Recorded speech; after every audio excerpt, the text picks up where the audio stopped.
Demchenko. Very good player for sure. A little bit surprised if he is one, not playing the World Cup, and two, playing in this event. Oh, he goes for this. Oh, that is fine, I guess.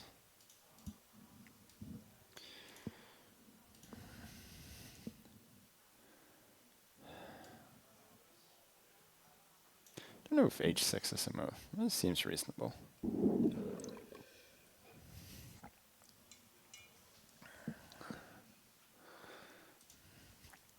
We end up with a position where one of the main features is this isolated pawn.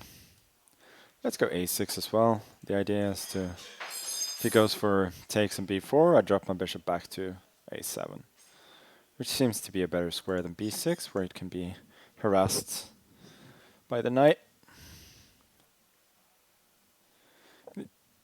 These positions are usually a bit better for white, but I like playing them as black.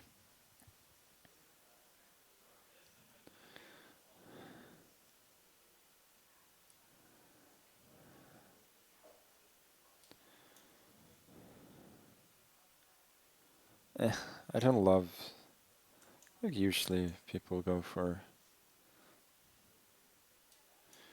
arrows. Terrible. This is very much like the Tarrasch defense of the Queen's Gambit.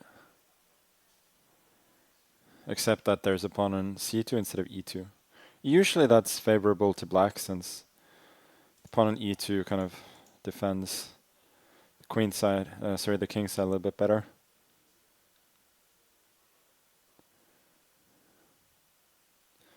And while I have really given up this square, I do have some squares myself, like queen d2, I can start going knight e5, knight c4 maybe.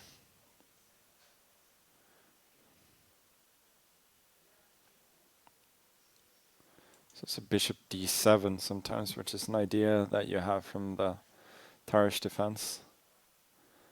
Okay, knight a4. Now I think I should definitely go here. Why should I go there? It's a dumb move. Maybe I can go bishop d6. My instincts are not good today. I feel like every move I'm making instinctively is just bad.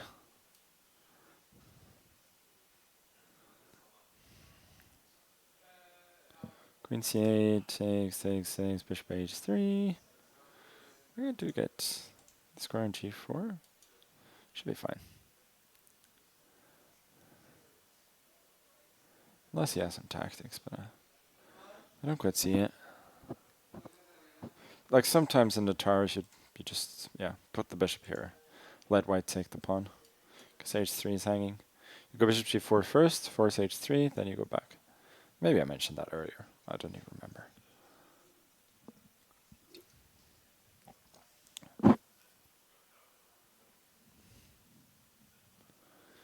F4 is interesting. Queen d7 feels like a normal response.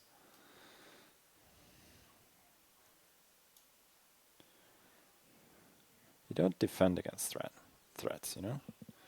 You just create threats of your own. And then we go back.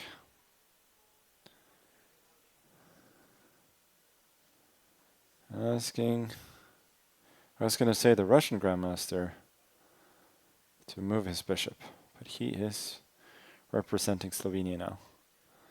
And he did very well in the Olympiad last year, when Slovenia were, I think they were in third before the last round.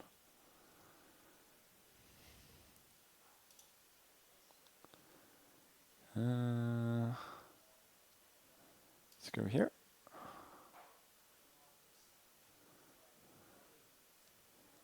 Centralization, and maybe hinting at exchange sacrifices at some point. Queen f3. That is puzzling. He's really inviting the knight to go back. I will take your invitation, sir. Queen h1. See, this does not feel right.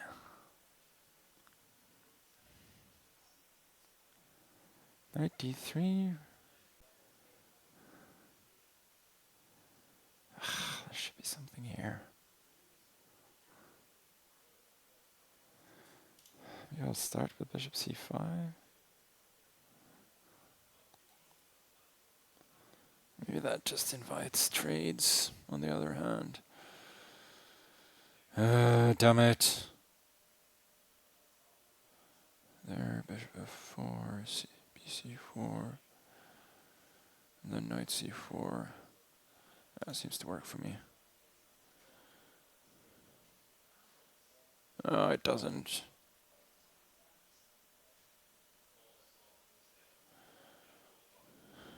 No, I don't think it does. Oh, knight c6.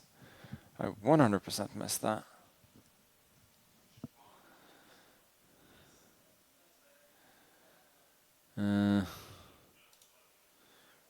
This luckily seems to be playable still. I'm definitely not in the driver's seat after this little blunder. Yeah. He's good at this kind of positional play, improving his pieces.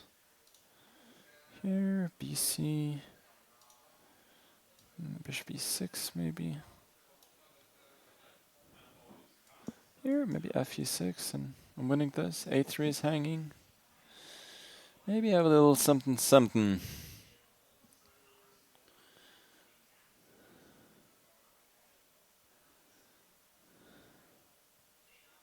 Yeah, I think I am. I think I am a bit better. It's a good thing about Blitz.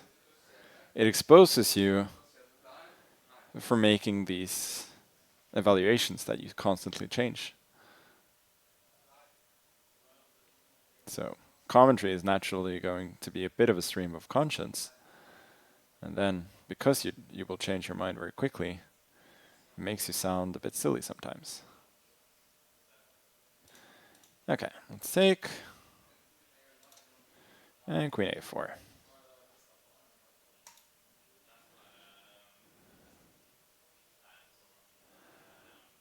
And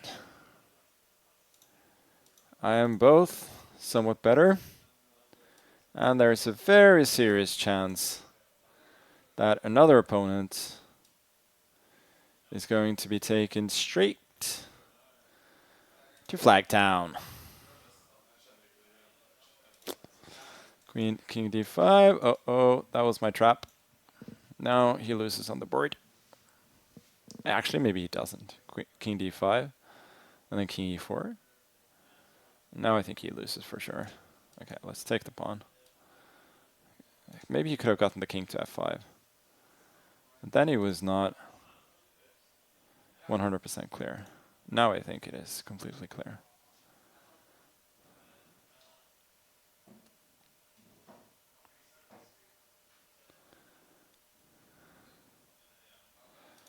Yeah, just push the pawn. There's nothing he can do. That's the thing I love about Title Tuesday. Poor time management actually gets punished now.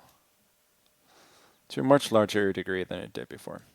So it's just more demanding. Yes, he did play a good game, but he wasn't fast enough. And then normally in chess you can rely on, you can play all right, and you can play just well enough to hold the position. I'm not saying he's certainly going to have held the position regardless, but it just makes it a little bit more difficult because he doesn't have the same safety net. So here I have a good position. That was a bit of a dumb move. Here b5 was bad because of knight c6. And as I said, I didn't feel like I was better at all. Oh, rook g5. And now, as I said, well, I said that I felt like I had the upper hand, but you know, that was the decisive mistake. Spending a whole 38 seconds on this move. No good. That is not good enough. And now, let me just see if this is winning. Takes, king d5. How exactly does it win? King e4. And you see, it's a narrow path. Because if I go here, I have to go back. So with this evaluation, I'm assuming h4 is probably a draw. Let's see, king g6. So this is the path. I go to h7, which is a little bit counterintuitive, bringing the king away from the center. But the point is I want to block this square. Rook goes over here. Boom! You start running. King f5, and you run again. Only move to win. Rook a6, h2, rook a1, and specifically bishop f2. This is almost steady-like. The rook is caught in the trap, and it can walk out.